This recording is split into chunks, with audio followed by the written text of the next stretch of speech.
SolidWorks provides a nice set of tools to deal with modifying sketches. We can select a whole sketch or parts of it to move, copy, rotate, or scale. These tools are very handy if you're working with imported sketch elements like a block or making sketch-wide changes.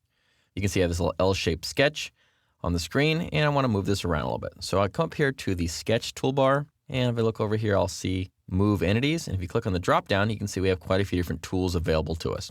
So starting with Move Entities, go ahead and choose that one. Select Entities to Move is our first option. Go ahead and drag a mouse box right over the top of that. Selects everything. And then I can either go from a from-to move or an XY location. So I can switch between the two. If I want to just type in a value, I can just literally use the up and down arrows or type in a fixed value. Or if I flip over to from-to, I can choose a starting point like this one here. And then wherever I put my cursor, it's going to drop that sketch. So I can snap it onto the origin, for instance, or I could just maybe move it over to here. Click when you're done, and it moves that sketch entities. If you didn't use sketch entity move like this, and you try to grab something, it would actually just stretch out. So that's not generally very easy to work with.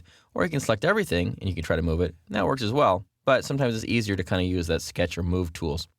Next, we come over here under copy entities. Again, I can select everything here and choose where I want to start from. So I'm going to start from this point here, and then I have that kind of attached to my tooltip, and I can move it anywhere I want. So I can then snap it over here and make an exact copy of that sketch entity.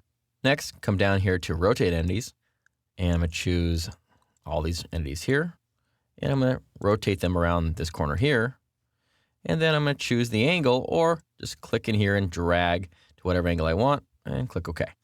We hit 45, click OK, and we've rotated those entities around. Notice it also broke all the existing relationships, which were defined as vertical or horizontal, so I was able to rotate that around, and it does clear all those out because those relationships are no longer active. Next, come up here to Scale Entities, and we again choose one of these entities to scale. Scale about a point, so maybe I'll pick this point here, and then I can type in these scale factors. So I can scale it up, or I can scale it down, and it keeps everything in a relationship to each other. And I can even copy that if I want, so I have an existing shape, and I can make a copy of it in a bigger fashion or a smaller fashion.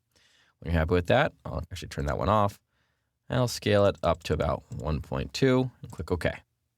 And finally, we're going to say stretch entities. So stretch entities, you can select part of the sketch you'd like to stretch out. In this case here, I'm going to choose these entities here, and I'm going to stretch about this point here. And notice I can just drag these entities now to wherever I want, and it just stretches them out, maintaining the relationship to where it started from. Drag it down here, click, and now I've got that stretched out entity. Same thing though, you could actually do with moving things like this. By clicking on a point or dragging things like this, it just changes the different values, but it allows it to all change at the same scale factor. These tools focus on working with existing sketches and making sketch-wide changes. If modifying individual elements, it's probably just better to work with the constraining relationships to get the shape that you're looking for.